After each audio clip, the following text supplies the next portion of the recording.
I always like these talks, and somebody always gives like a really horrible joke right before they start talking. So I found my really horrible joke was, what's worse than an artist with a slide projector? One with a PowerPoint. Alright, now we got a horrible joke out of the way. Alright, so I'm going to, originally I was going to talk about art, but I was going to talk about art history and how sex ended up in art and all those sorts of things, and then I realized, you know what, you can go online and figure all that out for yourselves, and that's pretty easy. So I thought maybe I would cover more about myself personally and maybe my secrets. So there's a lot of information here, maybe to help you all understand a little bit more about what I have going into some of these paintings, because I don't think, I like people to bring what they can into them, and they might not necessarily understand exactly what I'm getting into, but this definitely gives a, y'all a little bit different perspective. And so I'm also going to get the guilt out of the way, because I can't sit and paint without feeling guilty about the fact that I'm here in America sitting and painting about who knows what when there's people starving and the environment's going to hell and, you know, all those sorts of things. So I know you're not supposed to apologize when you're giving a talk or anything along those lines, but I definitely see a lot of really bad things going on in the world, and I realize that being an artist is a very selfish endeavor, and also I think it's a good thing to note that I heard once, and I don't know who said it, but I think one of the best quotes I've heard about art and what is art is that art is the result of life being filtered through human. So that gives us an idea of, you know, because you can see different things that people call art, and you never really know what is art. Something for you all to think about. So I'm going to start pretty early. I'm going to talk about my middle school and high school times, and but the earliest sketchbook, I want to give you guys something to look at. So the earliest sketchbook page I could find was about when I was 17. And so this is me at 17. I was brought up in a very rural, very conservative area where basically sex was bad, especially if you're a girl. You don't have sex before you're married. If you do, you're going to get AIDS and die, or another VD, and nobody will ever love you, or you're going to get knocked up and bring shame to your family and friend, or your family and yourself. And after all that, you're going to die and go to hell. And sex wasn't very much talked about. It was a very shameful thing. I realized there was a little bit of double standards when it came to the boys, because, you know, and the adults might tell them, oh, don't do that, but, you know, all the kids and everything were like, oh, yeah, so-and-so, you know, was with whoever, and the boys always seem to be cool for that, but the girls always seem to be sluts, and I think we've all heard that story, you know, quite a bit. But that's definitely where I was coming from, and I was living in the middle of nowhere. I was living in the middle of nowhere, and I was very lonely. I didn't have any friends until about 7th grade when I met my best friend, who I'm still really great friends with. And but I didn't ever have that group of friends where we would go to the mall and hang out and buy, you know, clothes and talk about makeup or any of that stuff. So I never developed those good social skills dealing with people my own age, and I definitely had some body image issues when it came to where I was in society at large, you know, a lot of the media images and stuff, but I always wanted to bring good to the world, so holding some flowers there. And I was a very awkward kid, and I learned disability, anxiety issues, body issues. I disappointed my parents, who were teachers and educators, by doing not very good at school. I never said the right thing, I had zits all over my face, I never did the right thing, and it was just kind of a horrible, you know, feeling person at that time, and I felt different, and so after trying to fit in and that didn't work, then I expressed myself through wearing really funky, crazy clothes, and which ostracized me even further. And basically, when you live in a small town society, fitting in is kind of survival, and it was definitely not a very good position for me. So. Then I was also getting from the media a bunch of conflicting information about what we should do and shouldn't do and how we should look, and you know, be pretty and slim, and you'll be popular, and you know, but you should be yourself and special, and one day a boy will call you and ask you out on a date, and you'll fall madly in love, and that's the way the world is supposed to work. I always loved Fight Club's little quote there about the media and about reality. But I really didn't quite, you know, I wasn't really able to fit into that mold that I was being taught through society. And I was learning that boys and girls, I felt at the time that boys and girls were equal because we both went to the same schools, and I could go into college and get a job afterwards and make decisions and play sports and stuff. But what I was being taught in this society was that a woman might be able to go and do those things and go to school and get a career, and she might have a successful career, but if she never got married, then she never caught a man, and her self-worth might not be all that is. And that stuck with me for a long time. I didn't even realize where that came from, but that stuck with me probably until just a few years ago. That's a self-portrait I did in '99. I would have been 19. Ink. One of my sketchbooks I found.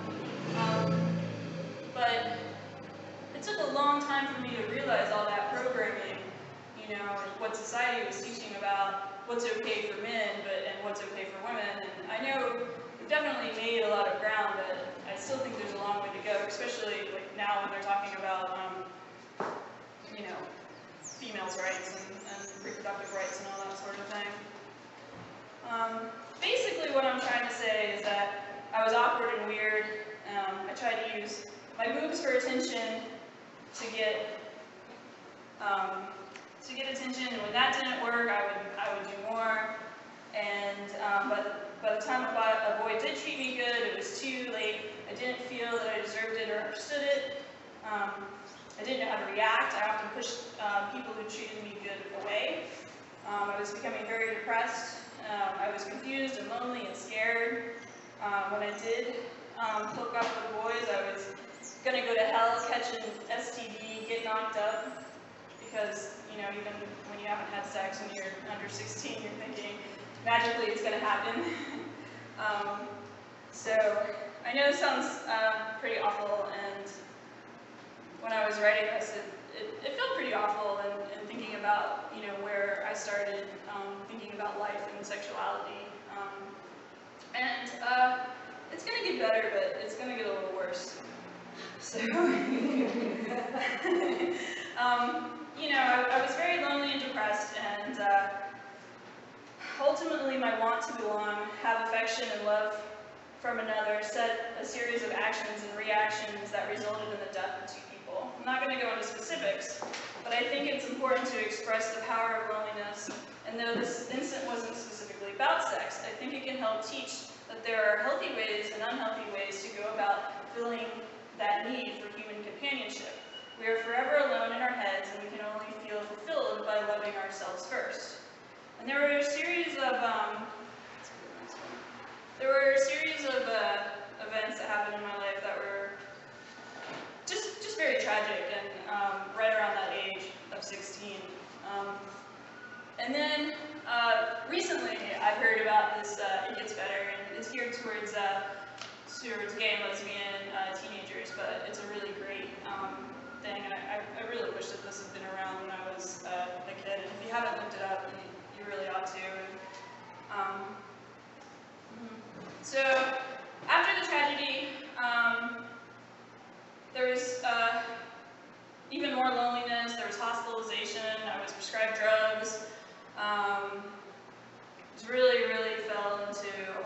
relationship where I was able to have a boyfriend, but only if I had sex with him, and it was just a really bad place to learn about sex. But slowly I started going to art camps, and I'd been doing art throughout this whole time, and I had a direction to go in and something to focus on, and when I did do my artwork, I got a pat on the head and some attention, and that wasn't necessarily sexual, so that was a great thing. Alright. So, I'm going to skip a little bit about my emotional self, but I was still going through that whole using what I could to get attention, and not successfully, and not so much successfully. But I'm going to say real quick, did you love PowerPoint? You can like pull these images offline. I did not put that photo in the filter. I just want to say that. I found that online. So I went to Florida School of the Arts for my senior year of high school. I spent a semester at Valencia College, community college in Orlando, where I just took art classes there. I spent some time in Savannah College of Art Design, but it seems you can't be a model there, a nude model there, and also be a student. Something about, I don't know what that's about, but you're allowed to draw from the nude model, but you're not allowed to get naked yourself and stand in front of people. So I ended up quitting Savannah College of Art Design, and my sister called me, and she was like, Jeanine, get your ass up to Philadelphia.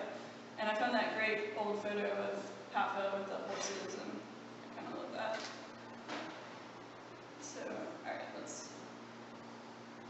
alright, so some of my influences, I chose one dead influence and one live influence, and the dead influence was Egon Schiele. I think a lot of you all know about Egon and his work. If not, look him up more online, and he's a real great guy, even though he didn't live very long, and definitely had a lot of legal issues around his artwork. But I love his line, I love his color, he just does it for me, And then, let's go to the next one. And then Zach Smith is still alive, and he is involved with the porn industry, and he makes his own films, and also does a lot of art, and sells his art for much more than I do. But he's another good one. So those are my two influences there. And let's see. Alright, let's go to the next one. So here we are about 2002. I'm at Pafa. I started Pafa at 2001, and I'm still having a lot of issues with my body, but I'm definitely getting to a better place, and I have more bad experiences with love, and I finally decided to write the whole thing off and become determined to get married, because you're not anything if you're a woman unless you're married. Like, that's what you're supposed to do. You're supposed to get that husband, get married, and have children, and that's what I was looking forward to doing. So let's go to the next one. 2002, another sketchbook, self-portrait, and I also started doing Reiki about that time, and started down my spiritual path, and started meditating, and I think that's been a really great help for me. It's like, started to come to better terms, and definitely feel like a healthier person now. Okay, let's see, 2003, I'm still experiencing some questions about sex and what to do. I'm in a solid relationship at that point, but still have those questions. There's a sketchbook from 2004 is where I'm at. I'm also, when I'm doing these, also in my sketchbook, I always keep my sketchbook with me, and I'm doing a lot of drawings from life as well. I didn't show them because they're kind of boring, but they're just a bunch of people waiting for buses waiting for the bus, or in the waiting room, and this can be kind of boring. So, alright, next one.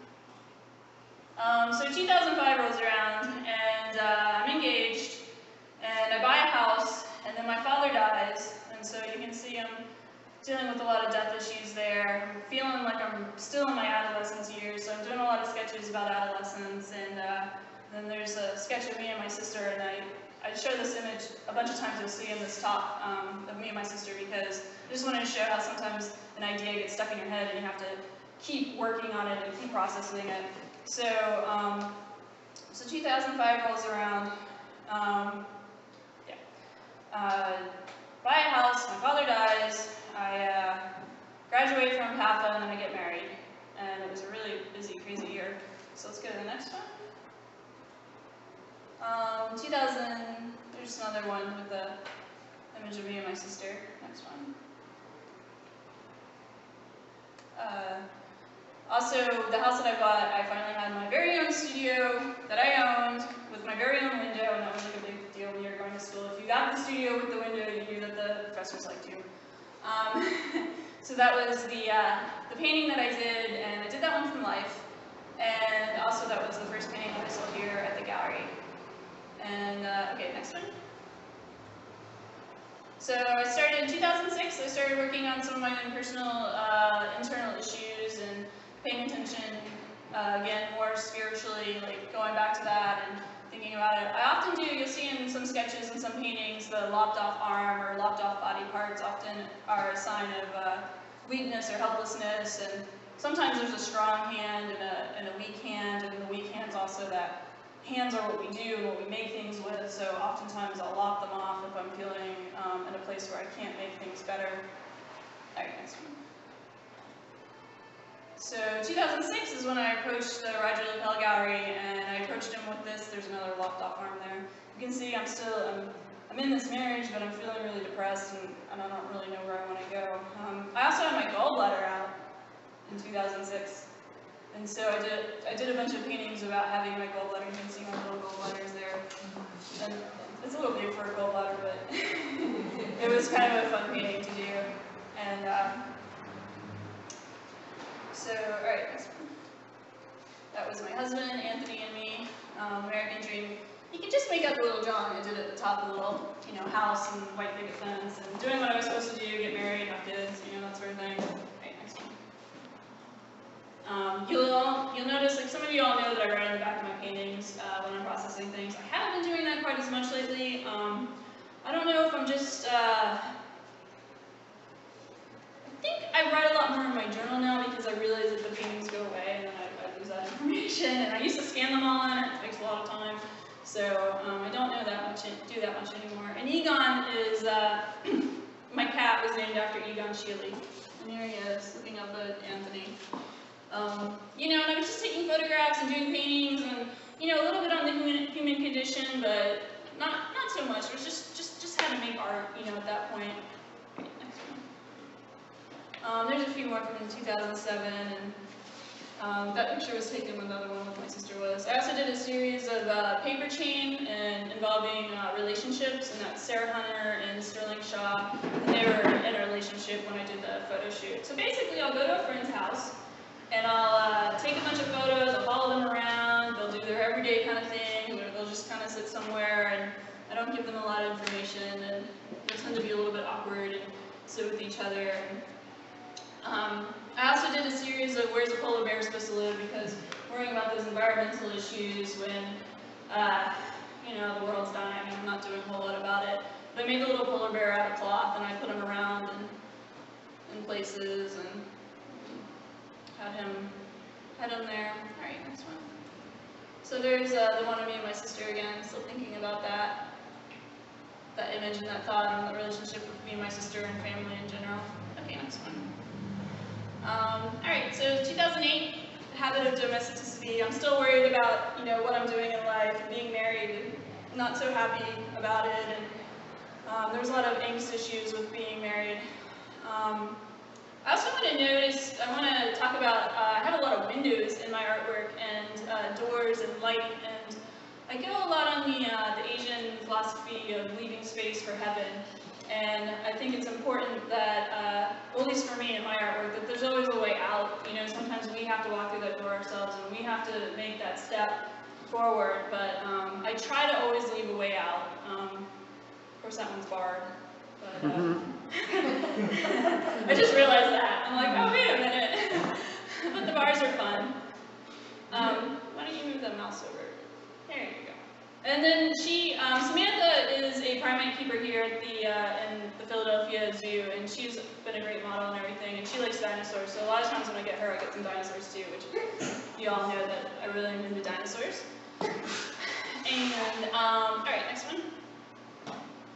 Also, On the Prowl was a fun little painting, and that's Sarah Hunter again and her cat with the Elizabethan collar. And there's often a lot of issues about food and eating, and I always had food issues about like sneaking food and eating food when nobody was around, and I gained a lot of weight and I lost a lot of weight, and you know, I go up and down, and now I'm just kind of like, all right, I've been working on the show, I haven't been paying that close attention to it, and then I know like later summer will come and I'll start exercising again and I'll lose it again, so it's a little bit more of a healthy cycle than it's been, but I think that's what a lot of what that painting talked about.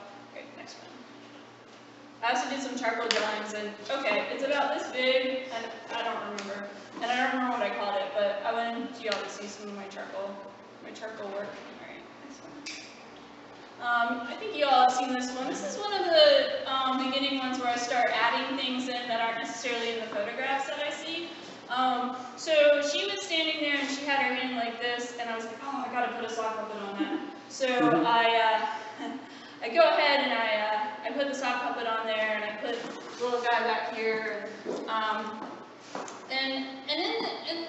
and as it kept developing, I realized that I would add these sock puppets or these little cutout pieces of paper, and a lot of times it's the spirit of somebody that's there that's not necessarily being shown. So it might be the idea of, you know, the person who's talking or who they're thinking about, or maybe it's the idea of a thought or feeling or idea. All right, next one. So 2009. Let's do the next one. Then I did a series of the importance of cleanliness. That's Anthony. And I'll just say that Anthony needed to be very clean a lot, so I did a lot of those paintings. Next one. 2010, a self-portrait. I'm still feeling kind of awkward and weird, and then I added that little kitten up there with the wings on. At that time, I had taken in a mama cat who gave birth to 5 kittens in my studio, and I raised them up and finally found homes for all of them, and I had somebody who was going to fix them all, so she took them and she was doing a surgery on them, and it's really rare, but one of the kittens had a bad reaction to the anesthesia and didn't make it. And so he ended up in the little painting there because it happened about that time, and that's what I was thinking about at that time. All right, next one. So this shot was taken of me in vacation in North Carolina, and I was thinking about a lot of different things, mainly about my studio, but not being there. There's always the guilt. If I'm painting, I'm feeling guilty about not cleaning or not making money or one of those things. And if I'm not painting, then I'm feeling guilty for not painting. But and you can see the added little sock puppets and stuff there. All right, so this is the last painting of Anthony. 2011, I realized that the domestic life just wasn't the right situation for me, and I know it makes it sound easy, but it really wasn't. And I left Anthony, and you know, luckily I had the help, the grace of several friends who helped me out in that time, and you know, it was a rough time. And I had in the summer, that same summer, after I left him in June, I had a museum show in Florida that I was gathering a whole bunch of work for. Next one. This was early 2011, before I left Anthony, but I just kind of wanted to share that I sometimes do something that's like completely different than my other work, because you know my ideas are constantly changing, and I constantly have different ideas, and I don't like to keep myself always doing the exact same thing. Still early 2011, I don't remember what I called this one, but you can see I'm still dealing with the ideas of being domestic and being stuck in a relationship, and even though it's Samantha in the painting, it's really a self-portrait, and I mean, most of these are, like, for the most part, you know, they're ultimately about me, so, yeah. Alright, next one. I sometimes do cityscapes.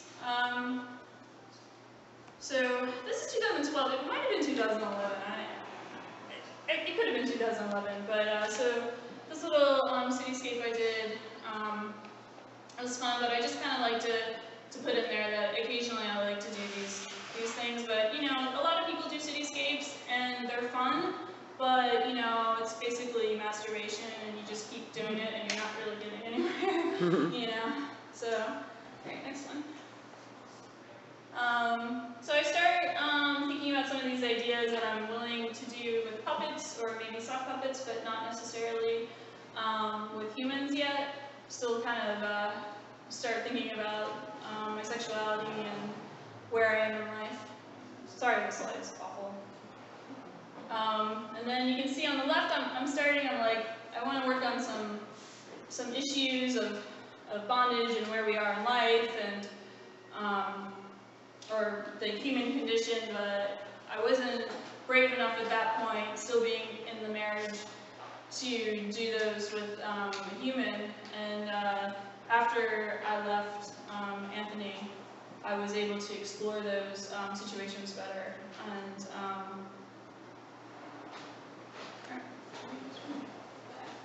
this was a fun one I did.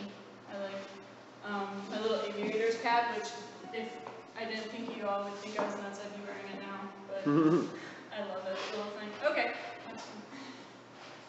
I thought I'd add another sketchbook. So this is a more recent sketchbook, and it's 2012, still thinking about sex. So I've left my husband, and I'm basically going through a whole nother adolescence where I'm trying to figure out where I am and what I want to be, and I start hanging out with some people who are, they're into, they go to certain like play parties and bondage parties, or you'll see different things. They'll be into things like fire cupping or sadomasochism, that sort of thing. So those ideas were going through my head.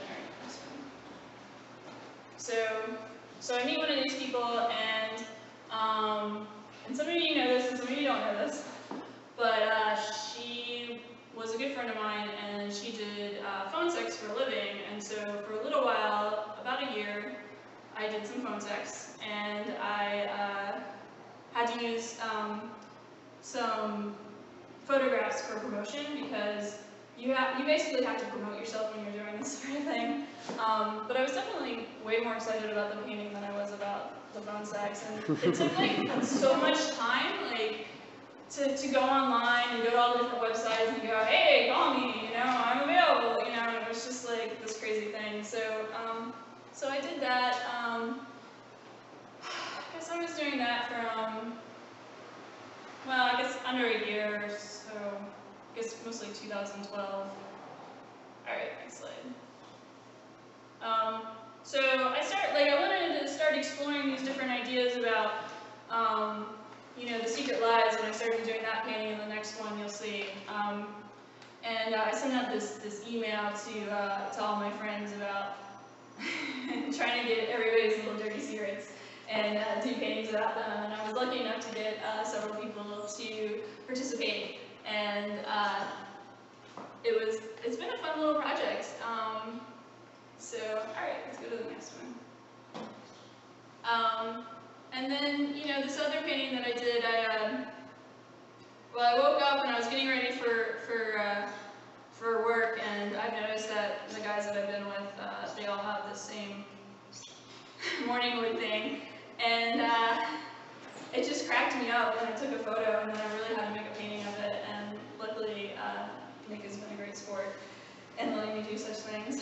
And I was also, during the painting, I was working on, I was playing around with some tarot cards, and I just had to put it in the background when I ran across the Ace of Wands.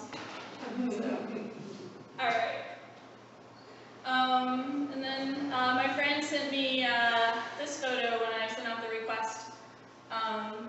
And she talked to me about how, with breastfeeding and the research that she did, a lot of women will have pleasure while they're breastfeeding, and and it's concerned a lot of women, but evidently it's a really natural thing, and it's this big taboo because you're involving an infant and everything, and it's so she talked to me about the weird guilty feelings and feeling bad about that sort of thing. All right. So I did the two on the left from life. I worked like still lifes, and they were fun, and the flashlight, I found an image online and worked from an online image, which I don't do very often, but I thought it was a fun little painting to do there. Alright, next one. So there's been a lot of questions about aftermath, and basically what this is the result after something called fire cupping. And they'll take a glass jar and put some alcohol in it and light it on fire so it heats up the inside, and then stick it on skin, and the skin gets sucked up into the bowl or the jar. And I haven't done it, but the person who did it was really excited about it. She took this photo, and they're basically like hickeys that are left on the back. So I know it looks a lot worse than it is. Alright, next one. And then with the shades down,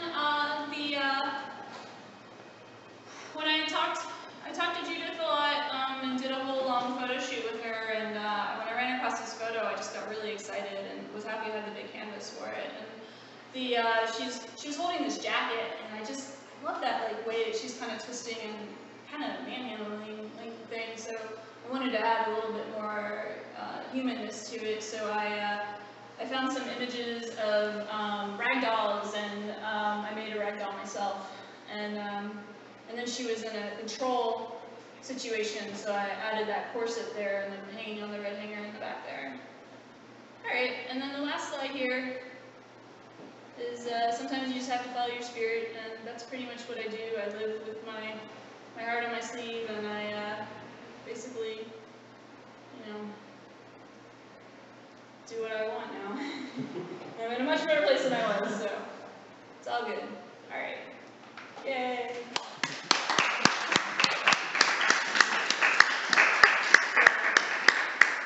And if anybody has any, well, I'll take some, if anybody has any questions? No? Sure. So I have a question. Yes, Jeff. So for a while, I've often, when I look at your work, I don't necessarily compare it to another artist, but I think of another artist when I look at your work. I've always thought of Lisa Yes Cabbage. Oh, yes. Yes, Lisa Yes Cabbage. So I went to school